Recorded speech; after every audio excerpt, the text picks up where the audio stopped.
आप सबको जय मसीह की। आज हमारा 20वां दिन है प्रेयर और फास्टिंग में, उपवास प्रार्थना में, 40 दिन दर्शन और कबूली के, जहां हमने बहुत अद्भुत तरह तरह की गवाहियां देखी हैं और परमेश्वर ने अद्भुत काम किए हैं। हमने कई टेस्टिमनीज को, कई गवाहियों को सुनी है। और पिछले दिनों में हमने पति विद्यालय, पत्नी विद्यालय और प्रेम और क्षमा के द्वारा होने वाली शादियों को जोड़े रखने की हमने दुआ करी है। परमेश्वर ने अद्भुत काम किए इन दिनों में। आज जो है हम अपने बच्चों के लिए दुआ करने वाले हैं।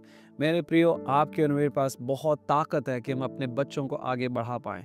अगर आप आज देखेंगे मसीहियों के जीवन में अक्सर जो है सरकार या फिर बाहर की सोसाइटी या फिर समाज या फिर हमारे जो करियर चॉइसेस है वो सब डिसाइड कर रही है कि हमारे कितने बच्चे होंगे। और अक्सर मसीह परिवारों में ज़्यादातर 1 या 2 बच्चे हो रहे हैं, जबकि बाहर दूसरे जातियों में और ऐसे ऐसे धर्म है जहाँ पर वो लोग पूरी तरह से अपने खुदा पर भरोसा रखकर कई बच्चे पैदा कर रहे हैं और बायोलॉजिकली इस पूरी दुनिया को टेक ओवर कर रहे हैं। उत्पत्ति में अगर हम देखेंगे आदम और हवा को परमेश्वर ने एक वचन दिया कि फलो फूलो और इस दुनिया को पूरी तरह से भर दो, पूरे नियंत्रण और कंट्रोल कब्जा तुम लोग कर लो। तो परमेश्वर चाहता है कि हम पूरी तरह से फैलें, फले फूलें। और इसलिए आपको और मुझे देखना है कि हम सरकार की तरफ नहीं, समाज की तरफ नहीं, और हम अपने कमियों की तरफ नहीं, ना अपने बैंक बैलेंस या अपने बटवे की तरफ देखते हुए, लेकिन परमेश्वर पर भरोसा रखते हुए और बच्चे को इस दुनिया में लाएं, बच्चों को दुनिया में लाएं और परमेश्वर की उस ब्लेसिंग का हम हिस्सा बने और इसके द्वारा बहुत बहुत लोग आशीष पाएंगे।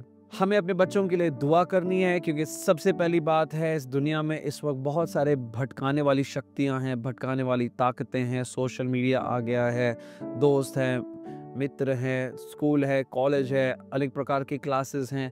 और बहुत सारे बच्चे इस वजह से उनका बचपन में ही जो है काफ़ी हद तक परमेश्वर के साथ में रिश्ता जुड़ नहीं पाता। यीशु मसीह ने कहा मत्ती 19:14 में कि बच्चों को मेरे पास आने दो, उनको रोकना नहीं, बच्चों को मेरे पास आने दो, क्योंकि परमेश्वर का राज ऐसे बच्चों के लिए बिलोंग करता है।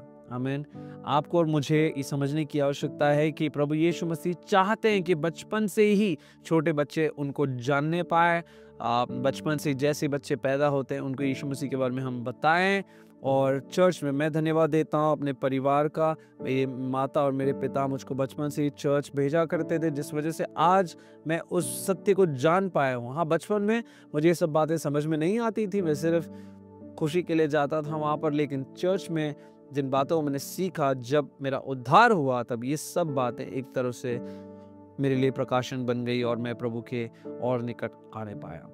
तो मेरे प्रियो, हमको डिस्ट्रैक्शंस को दूर रखना है। डिवाइसेस कम, यीशु ज़्यादा। दोस्त कम, यीशु ज़्यादा।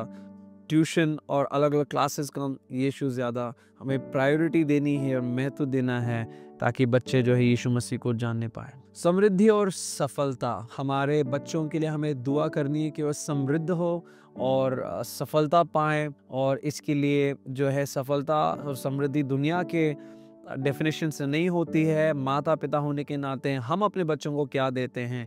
अगर हम अपने बच्चों को सही वैल्यू, सही गुण, सही संस्कार, सही बाइबल का ज्ञान और प्रार्थना दुआ करने की क्षमता और बच्चों को सिखा रहे हैं कि प्रभु के मार्गों में कैसे चलें, तो इसी में ज़्यादा समृद्धि है, इसी में ज़्यादा सफलता है।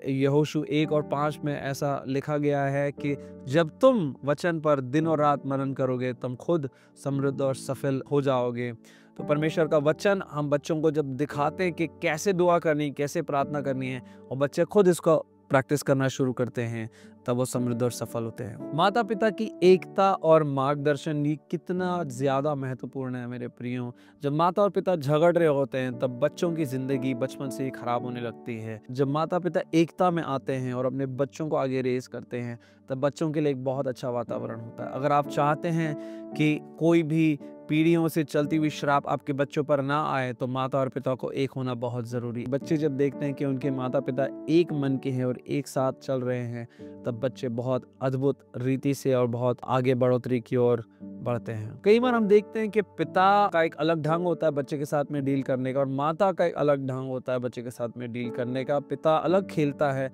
माता अलग खेलती है। पिता कभी कभार सख्त रहता है और माँ कभी कभार जो है अपने बच्चों को थोड़ा सा नरम रहती है, या फिर उल्टा हो सकता है। इन बातों में हमें जानना है कि माता और पिता को तभी भी एकता में आगे ऑपरेट करना है, ताकि बच्चों को कन्फ्यूजन ना हो कि माता और पिता में फ़र्क है। और जब भी कोई झगड़ा हो तो बच्चा जो है बाप की तरफ नहीं या माँ की तरफ, एक तरफ नहीं लेकिन दो तरफ। बाइबल के दिनों से हम देखते हैं कि याकूब और ईसौ में एक फ़र्क था। इसहाक ने ईसौ से ज़्यादा प्रेम किया और रिबेका ने जो है बहुत ज़्यादा याकूब से प्रेम किया। तो हम देखते हैं परिवार में पहले से सिबलिंग राइवलरी शुरू हो गई थी। और बाइबल में अनेक ऐसी कहानियां हम देखते हैं जहाँ पर माता पिता ने एकदम सही रीति से बैलेंस रखते हुए अपने बच्चों को आगे नहीं बढ़ाया, जिस वजह से बच्चे आपस में लड़ रहे थे और इज़राइल के बच्चे आखिर में ईसौ के ही बच्चे होने लगे। तो आपको समझना है कि माता पिता पर बहुत कुछ निर्भर है अपने बच्चों को एकता में। माता पिता का एकता मतलब बच्चों में एकता, और माता पिता एकता में नहीं चलेंगे तो बच्चे एकता में नहीं, बच्चे भी आपस में लड़ते रहेंगे। ये अक्सर देखने को मिलता है। ईश्वरीय मित्रता मेरे प्रियो, हमें दुआ करनी है, प्रार्थना करनी है कि हमारे बच्चों को सही ढंग के दोस्त और मित्र मिले, चाहे वो बाहर जाए क्लास में या फिर स्कूल में या ट्यूशन में या बाहर खेलने कूदने में। और ये आप सिर्फ प्रार्थना के द्वारा हम उनको प्रोटेक्ट कर सकते हैं कि सही तरह के दोस्त और मित्र उन्हें मिले। इसलिए हमें और ज़्यादा उनको चर्च में और कलीसिया में लाना है, जहाँ पर उनकी मित्रता सही ढंग की होगी और सही टाइप के लोग उनको मिलेंगे। और यूट्यूब में जैसे गीत होते हैं, गाने होते हैं, परमेश्वर का वचन होता है या कार्टून पिक्चर्स होते हैं, इस सब का उन्हें हमें एहसास देना है ताकि परमेश्वर को अच्छी तरह से जान पाए। स्वर्गदूतों के द्वारा सुरक्षा मेरे प्रियो, हमें दुआ करनी है। बाइबल बताती है कि हर बच्चे को एक स्वर्गदूत दिया गया है। यीशु मसीह कहते हैं कि बच्चों के स्वर्गदूत पिता का चेहरा स्वर्ग में देखते रहते हैं। तो हमें और दुआ करनी है कि हमारे बच्चे और प्रोटेक्टेड रहें, एक बहुत ही आशीषित एनवायरनमेंट में रहे, एक बहुत ही अभिषेक स्थल में रहे जहाँ पर उनकी प्रोटेक्शन हो। और ये स्वर्गदूतों के साथ मुमकिन है। जब हम दुआ करते हैं, प्रार्थना करते हैं, तो परमेश्वर अपने स्वर्गदूतों को आदेश देता है कि इन बच्चों को और प्रोटेक्ट करें। मेरे प्रिय, एक्सीडेंट से या फिर बीमारी से या चंगाई, इन सब बातों के लिए हमें दुआ करनी है, अपने बच्चों को प्रोटेक्ट करके रखना है। और ये भी बहुत ही मायने रखता है कि हम अपने बच्चों को क्या खिलाते हैं। अक्सर बच्चे अलग अलग तरह के शुगर्स को खाते हैं, जिस वजह से उनका पौष्टिक आहार सही से नहीं हो पाता और आगे के दिनों में अलग अलग बीमारियों से जूझेंगे। अगर आप बचपन में अगर हम बच्चों को सही तरह की प्रोटीन और पौष्टिक आहार खिला रहे हैं और इसका हमें ध्यान है, आगे जाके हमारे बच्चे बहुत खेलने कूदने में और लंबी आयु, लंबा जीवन जी पाएंगे। बच्चों के परवरिश में और पौष्टिक आहार में कहीं भी कमी नहीं होनी चाहिए। तो मेरे प्रियो, ये सब जो इंसान से नामुमकिन है, इस वक्त की सोसाइटी में बहुत सारा प्रेशर है, टाइम नहीं मिल पाता, लेकिन अगर आप और मैं अपने बच्चों के लिए दुआ करेंगे तो हमें एक बहुत ही उज्जवल भविष्य देखेंगे, क्योंकि हमारा परमेश्वर पीढ़ियों से पीढ़ियों तक चलाने वाला परमेश्वर है। हम ये विनती करते हैं और हम ये दुआ करते हैं कि आपकी पीढ़ियां आशीष में रहे। God bless you.